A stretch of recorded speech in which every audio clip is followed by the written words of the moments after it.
ഇന്ന് കുറച്ച് സ്പെഷ്യലായിട്ടുള്ളൊരു ദിവസമാണ് കേട്ടോ. സ്പെഷ്യലായിട്ടുള്ള ദിവസം എന്ന് പറയാൻ കാരണം ഇവമോൾ ആദ്യമായിട്ട് ശബരിമലയ്ക്ക് അയ്യപ്പനെ കാണാൻ വേണ്ടിയിട്ട് പോകുന്ന ദിവസമാണ്. ഭയങ്കര മഞ്ഞാണ്, മഴ പെയ്യും പോലെ മഞ്ഞ് പെയ്യുന്നതുകൊണ്ട് ഞങ്ങൾ ആ യൂട്യൂബറിലാണ് ഇട്ടിരുന്നത്. അപ്പോൾ അച്ചേട്ടൻ അവിടുന്ന് ചോറും വെക്കുന്നുണ്ട്. ഞങ്ങൾ വീട്ടിൽ നിന്ന് സാമ്പാറും ഉപ്പേരിയൊക്കെ വെച്ചിട്ട് എടുത്തിട്ടുണ്ടായിരുന്നു കേട്ടോ. അപ്പോൾ ഇതുപോലെ ഒരു നേർച്ച ഉണ്ടായാലും കദളിപ്പഴത്തിൽ തുലാഭാരം നടത്താനുണ്ടായിരുന്നു കേട്ടോ. 2 കുഞ്ഞിക്കൊല മതിയായിന്. ആശാൻ എത്ര കിലോ ഉള്ളൂ. അപ്പോൾ പിന്നെ ഒരു പഴുത്ത കൊലയും ഒരു പച്ചക്കൊലയാണ് കേട്ടോ വെച്ചത്. പച്ചയെല്ലാം കുറച്ച് പഴുത്ത് വരുന്നുണ്ടായില്ലേ. ആദ്യം ഇരിക്കുമ്പോൾ ഇറങ്ങി വരാൻ വേണ്ടി തിരുക്കാൻ കാണിച്ചിട്ടാ. പക്ഷേ ഇരുന്ന് കഴിഞ്ഞപ്പോൾ എന്താ നല്ല സുഖമാണല്ലോ ഇരിക്കാൻ. ഊഞ്ഞാല് പോലെയൊക്കെ തോന്നിയിട്ടാവും അവിടെ തന്നെ ഇരുന്നു കേട്ടോ. പിന്നെ ഞാൻ എടുത്തിട്ടൊന്നും ആൾ പോരുന്നുണ്ടായില്ലേ.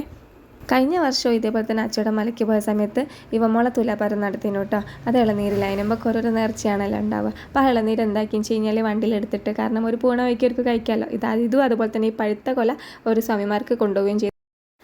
ഇവമോളെ കെട്ടുന്നവരൊക്കെ ആദ്യം കഴിഞ്ഞതാണ് കേട്ടോ. ഇവമോൾ കന്നിസ്വാമിയാണല്ലോ. അതിന് ശേഷമാണ് പിന്നെ ഞങ്ങൾ ഊട്ടുപുരയിൽ പോയിട്ട് ചോറൊക്കെ വെച്ചത് കേട്ടോ. അതിൻ്റെ ബേക്ക് കാണില്ല ഷീറ്റിട്ട് അവിടെയാണ് കേട്ടോ ഊട്ടുപുര വരുന്നത്. നമ്മളെ എന്താ പറയുക വീടിൻ്റെ തൊട്ടടുത്തുള്ള അമ്പലമാണ് കേട്ടോ. അധികം ആൾക്കാരും വീഡിയോസിലൊക്കെ കാണലുണ്ടാവും. ചാലക്കൽ ശ്രീ മഹാവിഷ്ണു ക്ഷേത്രമാണ് കേട്ടോ. നമ്മൾ സ്ഥിരം വരുന്നൊരു അമ്പലമാണ്. പിന്നെ എന്താ പറയുക, ഈ അമ്പലത്തിനെ സംബന്ധിച്ച് ഞങ്ങളെ സംബന്ധിച്ച് ഭയങ്കര സ്പെഷ്യലായിട്ടുള്ളൊരു അമ്പലമാണ്. കാരണം ഞങ്ങൾ കണ്ടതും സ്നേഹിച്ചതും കല്യാണം കഴിച്ചതും അങ്ങനെ ഒരുപാട് കാര്യങ്ങളുണ്ട് കേട്ടോ. ഇവമോൾ കെട്ട് നിറയ്ക്കുമ്പോഴുള്ള വീഡിയോ ഒന്നും എടുക്കാൻ പറ്റിയില്ല കേട്ടോ. കാരണം ഇതുമോനും കയ്യിലുണ്ട്. പിന്നെയെന്ന് വെച്ച് കഴിഞ്ഞാൽ അപ്പം നമുക്ക് അരിയൊക്കെ കയ്യിലേക്ക് ഇടാനും ഒക്കെ ഉണ്ടാവുമല്ലോ. അപ്പോൾ പ്രാർത്ഥിച്ച് നിന്നതിനെ കൊണ്ട് വീഡിയോ ഒന്നും എടുക്കാൻ പറ്റിയില്ല കേട്ടോ. പിന്നെ കെട്ട് തലയിലേക്ക് വെക്കുമ്പോൾ സത്യം പറഞ്ഞാൽ എന്താ പറയുക, ഓള് അയ്യപ്പൻ ഇത്രയും കുഞ്ഞായപ്പോഴേ കാണാൻ പറ്റിയല്ലോ. ഓക്ക് ഇത്രയും ഇമ്പളെ കാത്തിരിക്കുന്ന പോലും കാത്തിരിക്കേണ്ട ആവശ്യമൊന്നും വന്നില്ലല്ലോ. പിന്നെ ഇനിയിപ്പോൾ ഞാനൊക്കെ പോകണമെങ്കിലും 10-60 വയസ്സാവേണ്ടേ. അപ്പോൾ അതൊക്കെ ചിന്തിച്ചപ്പോൾ എന്താ പറയുക, സങ്കടമോ സന്തോഷമോ എന്താണെന്ന് എനിക്ക് അറിഞ്ഞൂടാ കേട്ടോ. കണ്ണ് നിറഞ്ഞ ശരിക്ക്. പിന്നെ എന്താ പറയുക, തലയിൽ കെട്ടൊക്കെ വെച്ച് അമ്പലമൊക്കെ ചുറ്റി തേങ്ങയൊക്കെ ഉടച്ചപ്പോൾ ശരിക്കും മനസ്സിൽ സങ്കടമാണ് വന്നത്. കണ്ണൊക്കെ നിറയുന്നുണ്ടായാലും എനിക്ക് എങ്ങനെ അത് പറയണമെന്ന് മനസ്സിലാവില്ല കേട്ടോ. നമ്മൾ കുഞ്ഞു മക്കളൊക്കെ പോകുമ്പോൾ എല്ലാവർക്കും അങ്ങനെ തന്നെയാണ് തോന്നുന്നുണ്ട് അല്ലേ. എന്തായാലും ഒരു കുഴപ്പമില്ലാണ്ട് പോയിട്ട് അയ്യപ്പനൊക്കെ കണ്ടിട്ട് വരട്ടെ എന്ന് എന്താ പറയുക മനസ്സിൽ നല്ലോണം പ്രാർത്ഥിച്ചിട്ടുണ്ട് കേട്ടോ. പിന്നെന്താ, രാവിലെ നേരത്തെ ഇറങ്ങുമെന്ന് പറഞ്ഞതായിരുന്നു കേട്ടോ. 7 മണിക്ക് ഇറങ്ങുമെന്ന് പറഞ്ഞതിന്, പക്ഷേ സമയം ഏകദേശം ഒരു 8:30 ആയിട്ടുണ്ട് കേട്ടോ. ഞങ്ങൾ നേരത്തെ അമ്പലത്തിൽ എത്തിയോണ്ട് തന്നെ ഇതുപോലെ ഭയങ്കര എന്താ പറയുക, അപ്പൊക്കെ നല്ലോണം ഇരുന്നിട്ട് ഈ ഒരു സമയമാകുമ്പോഴേക്കും ഭയങ്കര വാശി പിടുത്തായിരുന്നു കേട്ടോ. സാധാരണ ഇവർ പോയി കഴിഞ്ഞാൽ ഒരു 3 ദിവസം കൊണ്ട് വരുന്നതാണ് കേട്ടോ.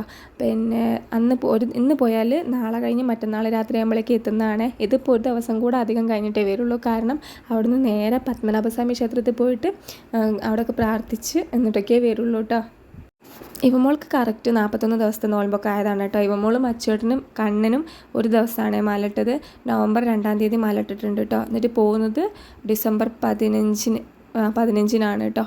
അപ്പോൾ പിന്നെ കുറച്ച് ദിവസം കഴിയുമ്പോഴത്തേക്കും തിരിച്ചു വരുമല്ലോ. 4 ദിവസം കഴിയുമ്പോഴേക്ക് തിരിച്ചു വരും. അപ്പോൾ എന്താ പറയുക, എന്തൊക്കെയോ ഫീലിങ്സാണ് മനസ്സിലിങ്ങനെ കടന്നു പോകുന്നത്. പുറകിൽ നിന്ന് വിളിക്കരുതല്ലോ. അതുകൊണ്ട് പിന്നെ ഞാനവളെ വിളിക്കാനൊന്നും നിന്നില്ല കേട്ടോ.